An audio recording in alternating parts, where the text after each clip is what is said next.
안녕하세요. 지난 시간에 이어서 한국표준직업분류에 개요 들어가도록 하겠습니다. 자, 지난 시간에 51페이지까지 진행했었고요. 이 시간에 52페이지부터 들어가도록 하겠습니다. 지난 시간에 말씀드렸던 게 직업분류, 한국표준직업분류,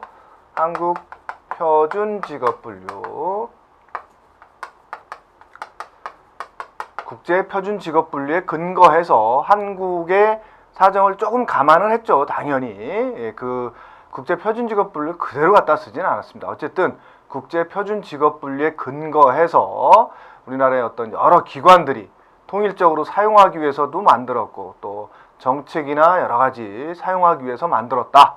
이런 것들이 목적이라 그랬죠. 그 다음에 직업의 요건을 봤었고 그 다음에 직업으로 인정되지 않는 경우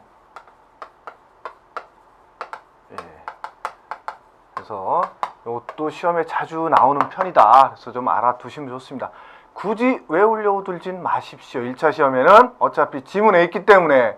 자, 지금까지 여러분들이 제가 이해를 하려고 분명히 설명을 드렸고 여러분들이 그 설명을 듣고 이해를 하셨다면 굳이 외우지 않아도 지문에 나옵니다. 예. 자, 이 시간에는 한국표준직업분류 개요에서 표준직업분류의 목적이라는 거, 한국표준직업분류를 짧게 그냥 표준직업분류를 얘기하는 거죠. 지난 시간에 지난 강의에서 우리 한국직업사전을 그냥 한국이란 단어를 빼고 직업사전이라고 표현했듯이 한국표준직업분류 그냥 앞으로는 표준직업분류로 부를 수도 있다라는 거죠. 자, 그래서 표준직업분류의 목적은 뭐냐는 거죠. 지난 시간에 그냥 직업분류, 직업을 분류하는 그 자체로서 했다면 이 시간에는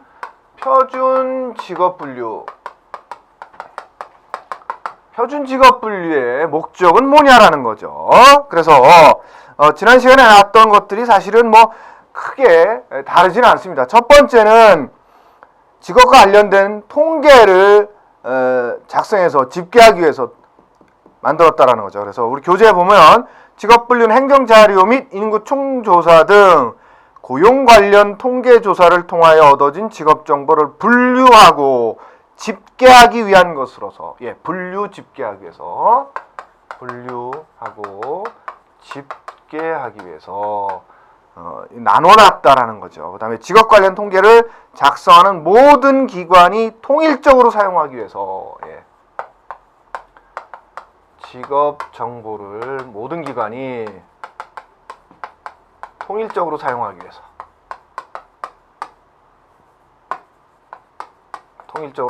위해서 분류를 해놨다라는 거죠. 그 다음에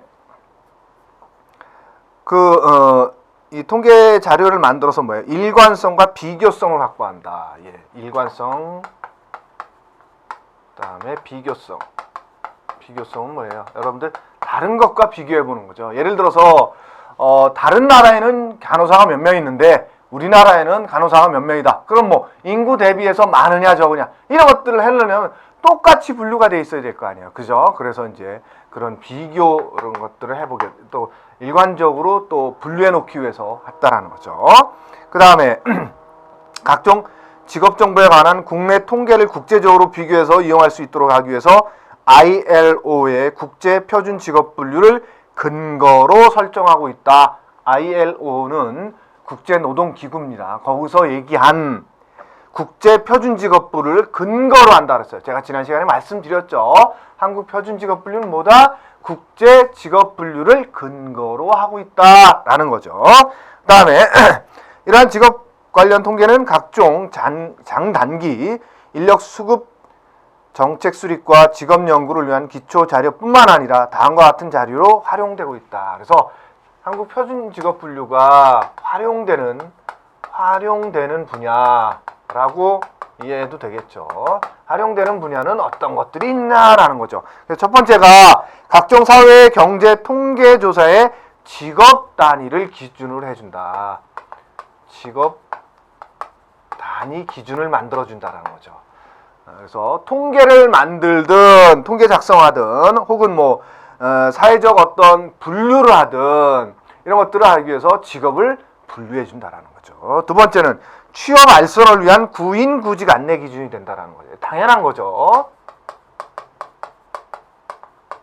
직업이 분류가 돼 있어야 직업을 찾는 사람은 난 이 직업 갈래요 라고 얘기하는 거고, 사람을 찾는 입장에서 자 우리 이런 직업 구합니다 라고 얘기할 수 있는 거죠. 이게 안 되어 있다면 서로가 중구난방이 되겠죠. 당연한 얘기입니다. 그 다음에 직종별 급여나 수당 지급 결정 기준이 된다. 그래서 세 번째는 급여나 수당 지급의 기준이 된다라는 거죠. 기준.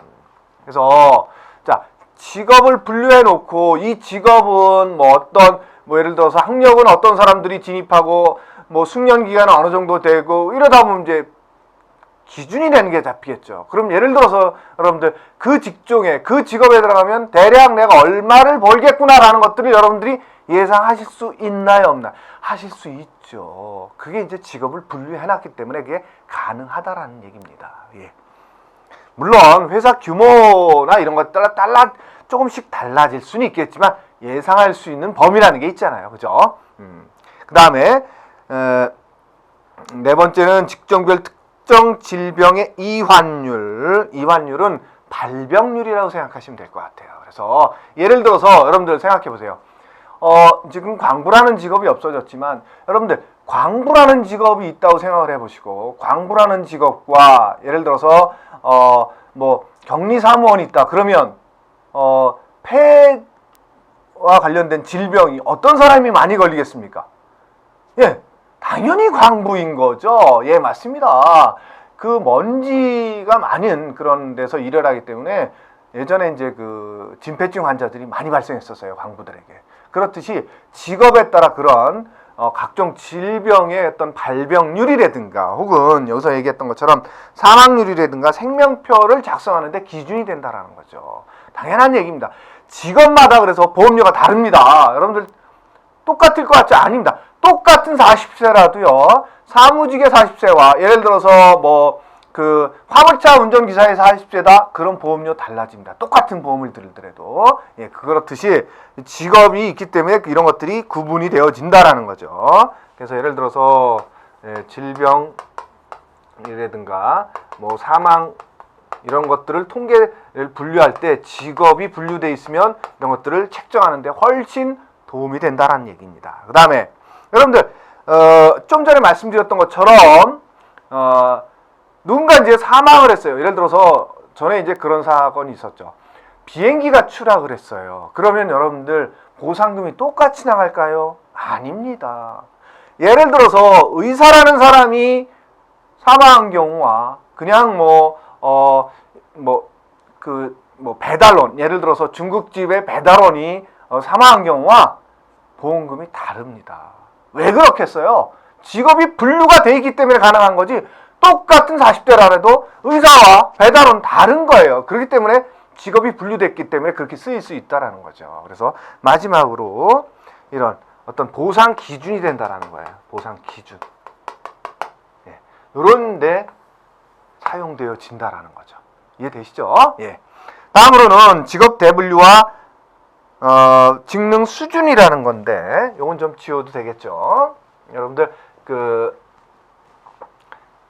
직능이라고 하는 것은 한자로 표현하니까 좀 어렵죠.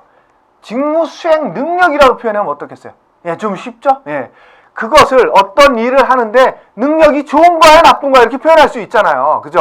그게 직능이에요. 직능. 어쨌든 자, 직능이라는 것을 보통 직능 수준을 해당 직업을 수행할 만한 어떤 능력 수준을 말하는 거예요. 능력 수준. 그래서 직능 수준은 제1 직능 수준부터 제4 직능 수준까지 가는데 제1 직능 수준은 아주 쉬운 일들을 얘기하는 거예요. 그러니까 초등학교만 나와도 할 수 있는 일이 제1 직능 수준인 거예요. 예를 들어서 여러분들 접시 닦는 거, 식당에서 접시 닦는 거, 아니면 뭐 식당 청소하는 거, 뭐 이런 것들은 여러분들 능력이 대단하게 필요한가? 아니지 않습니까? 그냥 간단한 뭐 신체만 튼튼하면 건강하면 할 수 있는 거죠. 그런 정도의 일들이 보통 제1직능 수준이라고 표현해요. 그래서 직능 수준이 있죠. 직능 수준인데 이거를 정규교육은 어떻게 되느냐? 그럼 정규교육 수준은 이걸 제1직능 수준을 수행하기 위해서는 이건 초등교육만 받으면 돼요. 초등교육. 그러니까 초등학교만 나오면 어느 정도는 다 할 수 있는 일이 제1직능 수준이라는 거죠. 그 다음에 그러면 직업 능력은 뭐가 필요하냐? 그래서 우리 교재에 보면 박스 나와 있죠. 그래서 일반적이고 단순하며 반복적이고 때로는 육체적인 힘을 요하는 과업을 수행한다. 단순하고 힘을 쓸 수 있으면 되는 거예요. 단순하면서 힘을 쓸 수 있는 일이라면 다 할 수 있다는 거예요. 예, 그게 제1직능 수준이라는 겁니다. 그래서 간단한 수작업 공구나 진공 청소기, 전기 장비들을 이용한다. 과일을 따거나 채소를 뽑고 단순 조립을 수행하며 등등등 해서 어찌 보면 일반적으로 우리가 표현할 수 있는 단순 직업이다 이렇게 표현해도 틀린 말은 아닙니다. 그래서 그 뒤에 보면 자 제1직능 수준의 일부 직업에서는 초등교육이나 기초적인 교육 수준을 필요로 한다. 그래서 초등교육을 마치면 거의 할 수 있는 일이 제1직능 수준이라는 거죠. 그 다음에 제2직능 수준이라는 게 있다. 수준이 조금 올라갔으니까 조금 더 어떤 교육 수준도 높아야 되겠죠. 그래서 중등교육을 받으면 돼요. 중등교육. 여러분들 중등교육 하니까 중학교 나오면 할 수 있는 그거 아닙니다. 여러분들. 중등교육은 중고등학교를 관장하는 게 중등교육입니다. 그래서 고등교육은 고등학교가 아니라 대학 이상을 관장하는 게 고등교육이에요. 그렇다 보니까 중등교육은 뭐예요? 중학교 혹은 고등학교만 나오면 할 수 있는 수준이라는 거죠. 그래서 자 제2직능 수준은 어떤 것들이냐? 일반적으로 완벽하게 읽고 쓰는 능력, 완벽한 읽고 쓰기, 예, 이 정도의 능력과 그 다음에 정확한 계산 능력, 예, 계산 능력. 뭐 중학교 나왔는데 계산 능력이 안 되진 않겠죠. 요즘 또 계산기 다 있는데, 그죠? 그 다음에 상당한 정도의 의사소통 능력. 이 정도만 있으면 할 수 있는 일이 제2직능 수준이라는 거죠. 그래서 그럼 정규교육은 보통 중등 이상의 교육 과정의 정규교육 이수 수준이라는 거죠. 그래서 정규교육은 중등교육, 그래서 중고등학교 정도를 나오면 할 수 있는 일이다 이렇게 생각하시면 될 것 같아요. 그 다음에 제3직능 수준, 요보다 이제 조금 더 올라간 거였죠. 제3직능 수준. 제3직능 수준은 정규교육부터 본다면 중등교육 플러스 추가적으로 한 2, 3년 정도의 교육이 더 필요하다는 거. 2, 3년 정도의 추가적인 교육이 필요하대요. 그럼 여러분들 우리나라 교육의 학제로 보면 어느 정도일까요? 예, 중등교육을 이미 마쳤어. 그 다음에 2, 3년 정도 더 교육을 받는데 그럼 어떻게 되겠어요? 예, 우리나라 보면 지금은 그런 표현을 안 쓰는데 옛날엔 전문대라는 표현을 썼었죠. 요즘 뭐 초급대학이라는 표현을 쓰는데 그렇지 않습니까? 고등학교 나오고 나서 2, 3년 정도의 교육을 더 받는 게 초급대학, 예, 전문대학이잖아요. 그렇죠. 그 정도의 수준이면 할 수 있는 게 제3직능 수준이다. 이렇게 이해하시면 될 것 같아요. 그래서 제3직능 수준에서는 복잡한 과업과 실제적인 업무를 수행할 정도의 전문적인 지식. 그래서 복잡한 과업.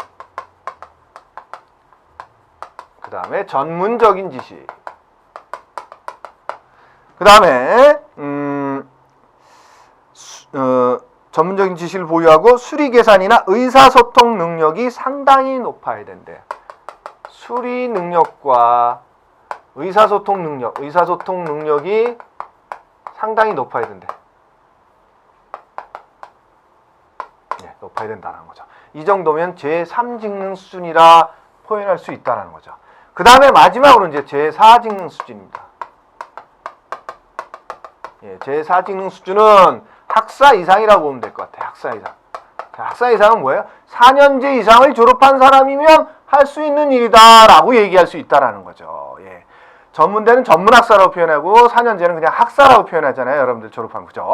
그렇듯이 학사 이상이면 할 수 있는 일이고 그 다음에 직업 능력으로는 어떤 것들이 필요하냐, 능력으로는. 그래서 매우 높은 수준의 이해력과 창의력, 의사소통 능력이 필요하대요. 그래서 세 가지.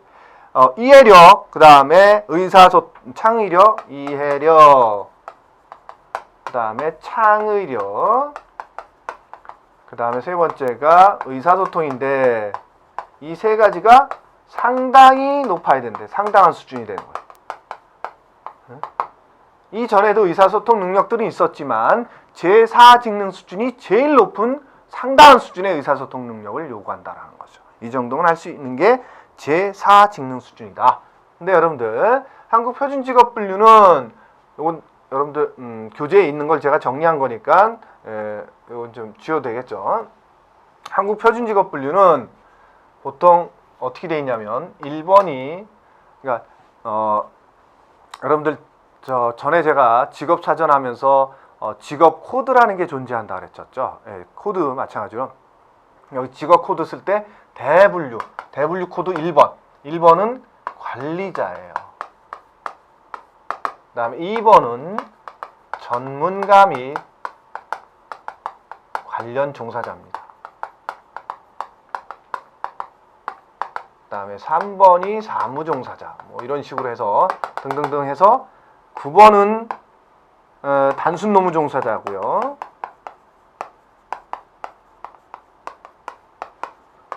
그 다음에 A라는 번호로 또 나가는 게 있어요. 대분류 번호가. 이게 군인입니다. 네. 그래서 10가지로 구분되어 1번부터 9번까지 되어 있고 A 하나 더 있으니까 대분류는 10개로 구분되어 있는 거죠. 지금. 근데 제가 단 쓰고 넘어갔는데 요거는 여러분들인데 1차에서는 다 알아두는 게 좋아요. 대분류 번호만큼은 기억하십시오. 그래서 자 제가 다 써보겠습니다. 3번이 사무종사자, 4번이 서비스 종사자, 사무종사자. 그 다음에 5번이 대분류 5번이 판매 종사자. 그 다음에 대분류 6번이 농림업 숙련 종사자. 그러니까 주로 이제 농어촌에서 사시는 분들이 하시는 일이겠죠. 농림업 숙련 종사자. 그 다음에 7번이 기능원 및 관련 기능 종사자. 기능원 및 관련 기능 종사자다. 그 다음에 8번이 장치 기계 조작 및 조립 종사자요. 장치 기계 조립 및 조립 종사자죠. 조립 종사자. 장치 기계 조작 및 죄송합니다. 이건 좀 제가 다시 쓸게요. 기계 조작 및 조립 종사자다. 그래서 이런 부분 7번은 이제 기능원이에요. 기능원. 여러분들 기능원 하면 뭐예요? 주로 이제 이렇게 기술을 갖고 일을 하시는 분들이 기능공에 속하시는 분들이죠. 그다음에 8번은 기계 갖고 일하는 분들이라고 생각하시면 될 것 같아요. 그래서 기계를 잘 다룰 수 있는 능력을 가진 사람들. 뭐 엔지니어일 수도 있고 오퍼레일 수도 있는 그런 분들이 주로 이쪽에 속하겠죠. 자, 어쨌든 이렇게 10가지로 한국 표준직업분류 표준직업분류는 이렇게 10가지의 대분류가 되어 있다. 10가지로. 그러면 이 10가지의 대분류와 직능 수준과는 어떻게 연계가 되는지를 또 설명을 드릴게요. 자, 여러분들 아까 제1 직능 수준은 초등학교만 나오면 할 수 있는 일이라고 그랬어요. 그러다 보니까 여기서 대충 보면 뭐겠어요? 단순 노무 종사자죠. 이분들이 여기와 연결되어 있는 거죠. 그 다음에 제2 직능 수준은 뭐예요? 중등교육이라고 했어요. 중등교육. 그러다 보니까 여러분들 웬만하면 중학교나 혹은 고등학교 나오면 할 수 있어요. 그게 뭐 대단한 거 아닌 이상. 그죠? 그러다 보니까 3번에서 8번까지 속한 분들이 제2 3이 아니죠. 제2 직능 수준과 연계가 되어 있습니다. 그 다음에 여러분 예전에는 전문대 나오는 것과 4년제 나오는 것에 대해서 큰 구분을 뒀었는데 요즘은 그런 구분이 사실 거의 없어졌죠. 그러다 보니까 어떻게 돼요?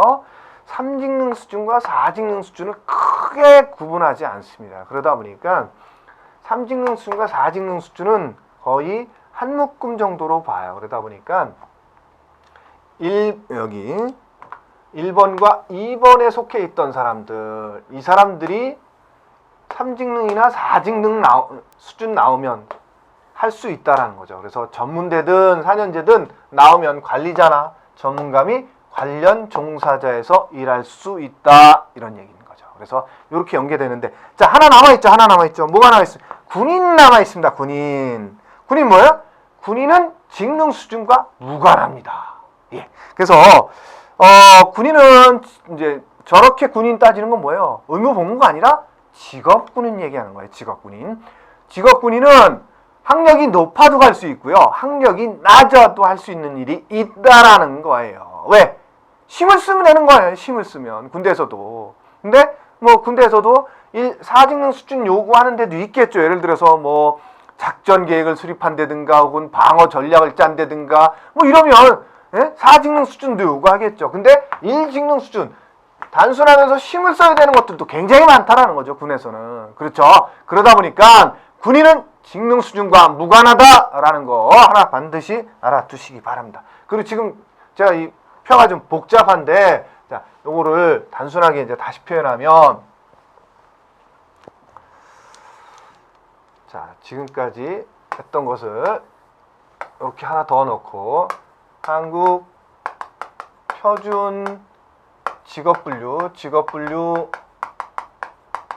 대분류라고 그랬잖아요. 제가 대분류 코드라고 그랬잖아요. 1, 2, 3, 4, 2, 9번까지가 있던 게 대분류와의 연계를 보면, 자, 아까 말씀드렸던 것처럼 제1직능 수준은 9번 단순 노무 종사자, 그 다음에 2직능 수준은 3번 사무종사자부터 시작해서 8번 장치 기계 조작까지 3번에서 8번에 속하는 분들이 제2직능에 속하고, 그 다음에 3과 4직능은 1번 관리자와 2번 전문가 및 관련 종사자가 이렇게 연계된다. 예, 요거는 좀 반드시 알아두시기 바랍니다. 요것도 별표 한 2개 정도 가야 될 것 같아요. 이것도 최근 들어서는 시험 문제로 좀 자주 출제되고 있습니다. 다 할 필요는 없어요. 그러니까 제가 지금 말씀드렸던 것처럼 다 볼 필요는 없겠죠. 요 지금 칠판에 판서해 드린 것만이라도 반드시 좀 기억해 주시기 바랍니다. 예. 그러니까 우리 교재에 있는 거 다 볼 필요는 없다는 거죠. 예. 예, 그래서 한국 표준직업분류와 직능 수준과의 연계를 좀 봤고요. 그게 이제 53페이지까지 연결되어 있는 거고요. 자, 교재 내용을 제가 이렇게 간략하게 적어 드린 겁니다. 이해하시기 편하게. 다음에 자, 54페이지 보면 6차 개정 주요 내용 해서 이제 6차 개정이 아까 말씀드린 대로 2007년도 통계청 자료를 갖고 2008년도에 만든 게 6차 개정이에요. 그러니까 그 전에 몇 차례 개정이 있었다는 거죠. 그러니까 뭐 예를 들어서 60년대부터 시작해서 2007년까지 6번 정도의 개정이 있었다고 이렇게 생각하시면 될 것 같아요. 우리 직업사전 볼 때 연역에도 보셨다시피 직업사전도 그렇게 많이 발행되진 않았었죠. 그렇죠. 그렇듯이 한국 표준직업분류도 그렇게 많이 만들어지진 않았습니다. 어쨌든 지금 쓰고 있는 게 6차 개정본이라는 거죠. 6차 개정본. 그래서 자, 6차 개정본의 주요 개정 내용은 뭐냐? 이게 여러분들 사실 이제 이 정도 문제가 나오면 사실 재미없는 거죠. 왜냐하면 2008년도에 만들어진 데이터란 말이에요. 그거를 2015년에 가가지고 2008년도에 개정했던 내용이 주로 어떤 겁니까? 이렇게 물어보는 거 참 무한하죠. 근데도 어쩌다 한번 나오긴 해요. 그래서 간략하게 보면 자, 6차 개정. 그래서 첫 번째 주요 개정 내용은 뭐냐? 개정 방향.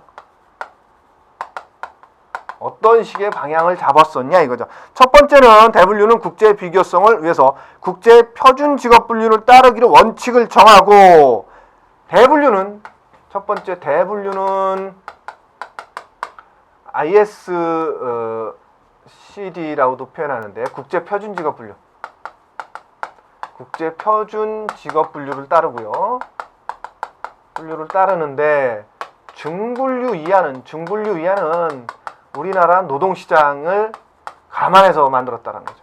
우리 노동시장 감안해서 조금은 변형을 가져왔다라는 거예요. 국제 표준 직업 분류에서는 그렇게 가지 않는데 우리는 중분류에서, 그러니까 여러분들 직업 코드가 예를 들어서 1, 2, 3, 4라는 게 있다 그러면 우리 저 직업 사전에서도 말씀드렸다시피 이 직업 코드 제일 먼저 나오는 게 대분류예요. 그다음에 두 번째 나오는 게 중분류 코드. 그다음에 세 번째가 소분류 코드. 네 번째 나오는 게 세분류 코드. 하나가 더 나온다 예를 들어서 그러면 세세분류 코드예요. 그러다 보니까 이 대분류 코드는 국제 표준에서 따르고 있는 거를 그대로 우리도 갖다 쓰는데 중분류는 우리나라 노동시장에 맞게 좀 변형을 했다 이렇게 이해하시면 될 것 같아요. 그래서 중분류 코드는 우리나라 노동시장의 현실을 반영했다라는 얘기고요. 그 다음에 두 번째 표준직업분류와 고용직업분류 간의 불일치에 따른 문제점 해소를 위해 고용자 등을 감안해서 고용직업분류의 세 분류 명칭을 일치시키기로 하였다. 자, 여러분들 이제 고용직업분류라는 부분이 나오는데, 자, 그거를 조금 다시 한번 보고 갈게요. 이제 표준직업분류라는 게 있고요.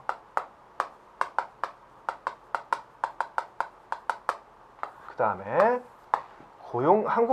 한국이라는 거 여기도 한국이죠. 한국 고용직업분류.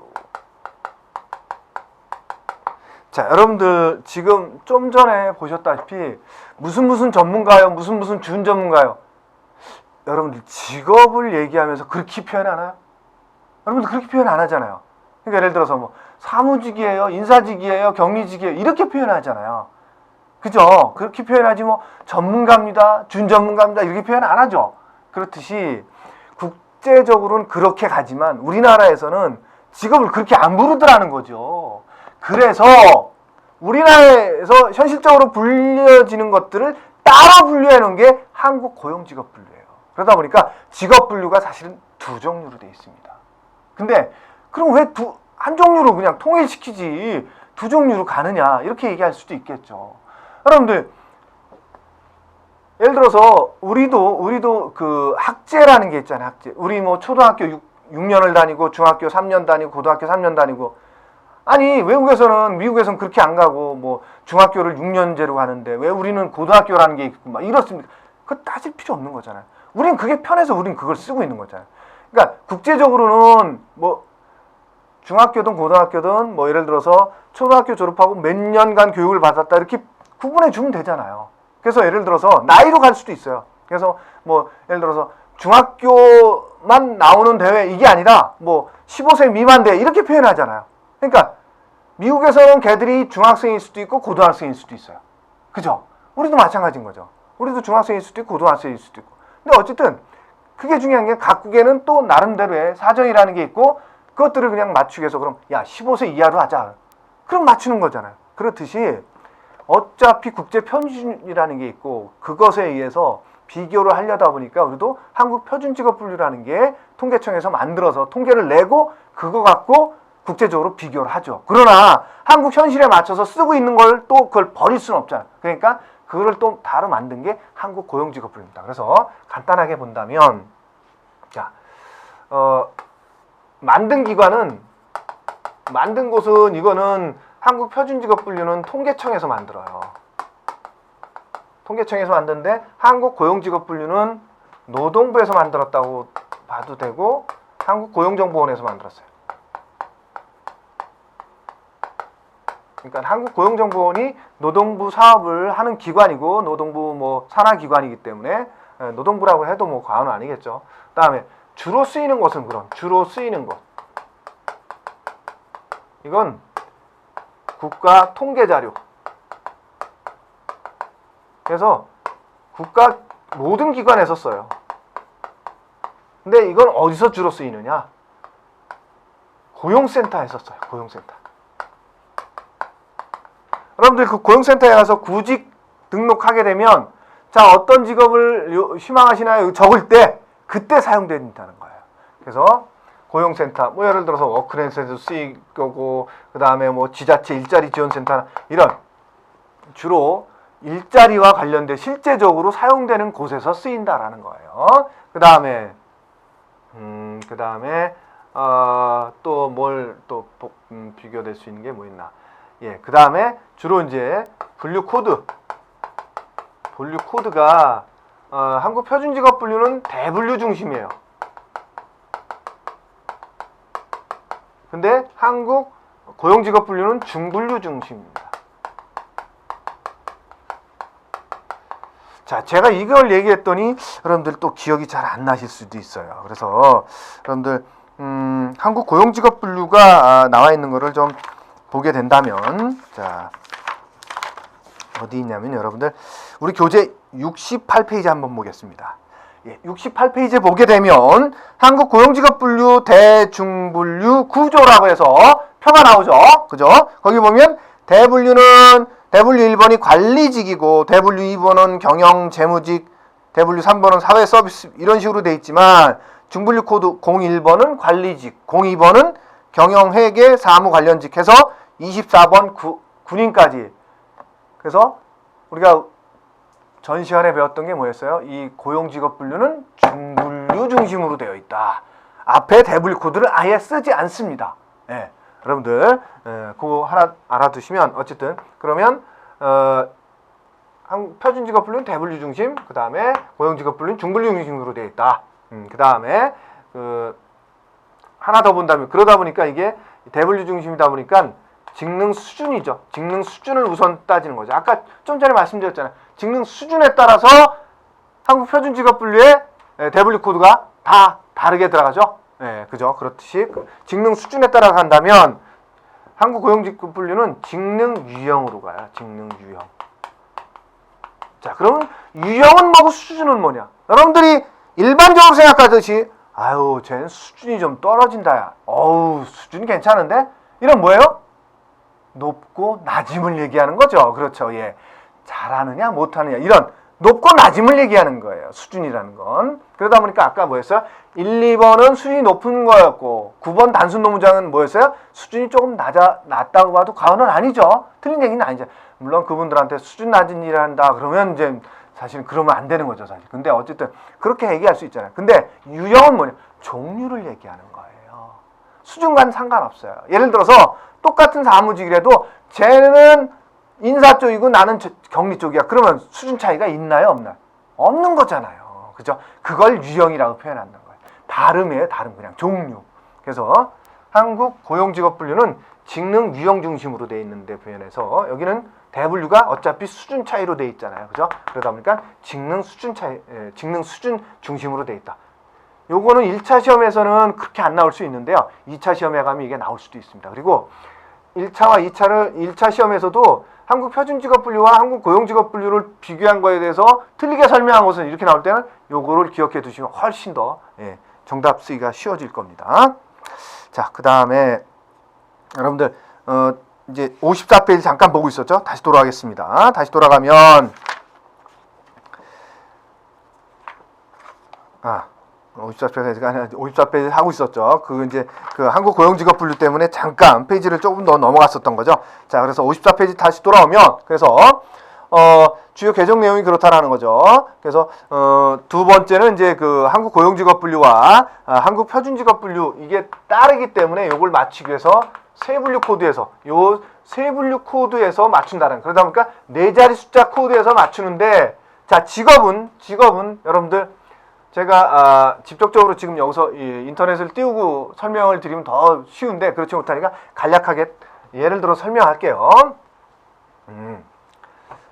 제가 지금 코드 번호가 정확히 기억이 안 나는데 제가 틀리더라도 그건 이해를 하시고 여러분들이 찾아보세요. 자, 한국 고용직업분류 코드에서는 직업 상담사가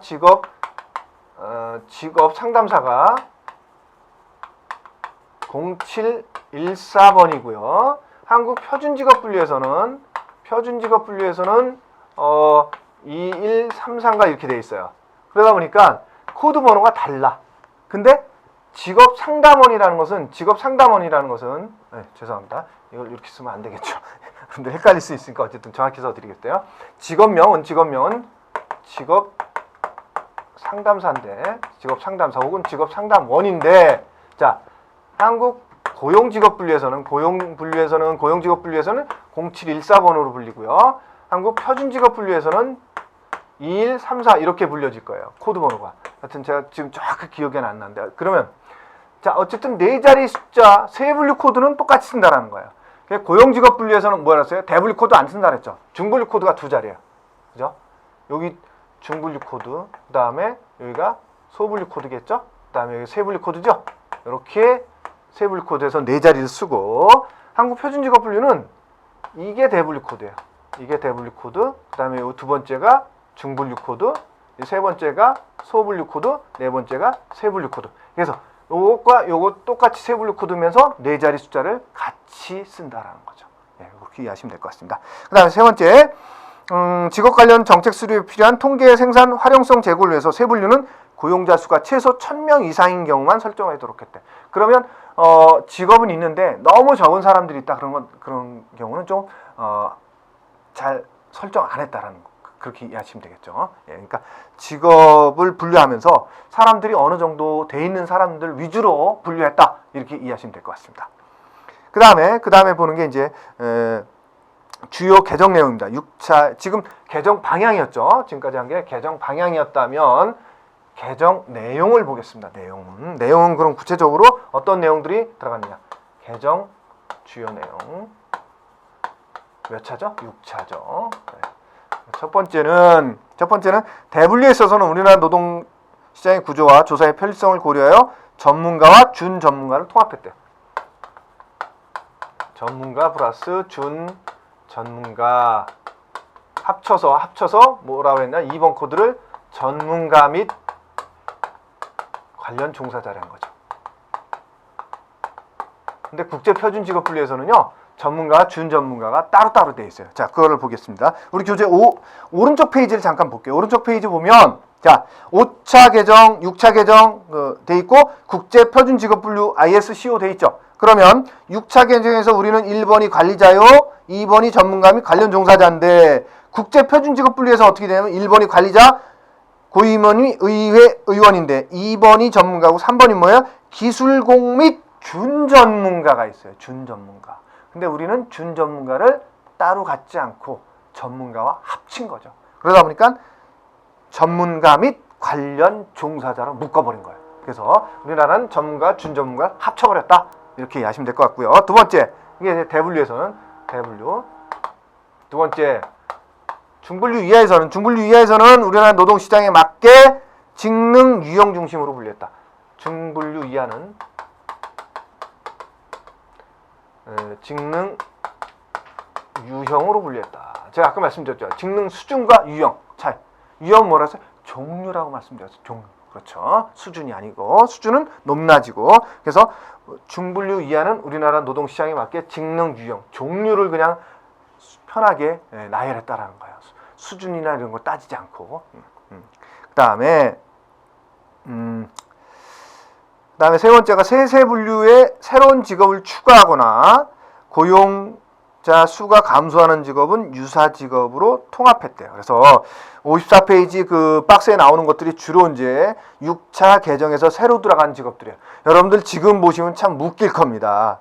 꽤 지난 거기 때문에. 근데 그 당시만 해도 이게 새로운 직업이에요. 예를 들어서 쇼핑 호스트, 프로게이머, 그 다음에 큐레이터 이런 것들이 그 전에 없던 직업이었다라는 거예요. 그러니까 이런 직업들이 생긴 지가 그렇게 오래되지 않다라고 이해하셔도 되겠죠.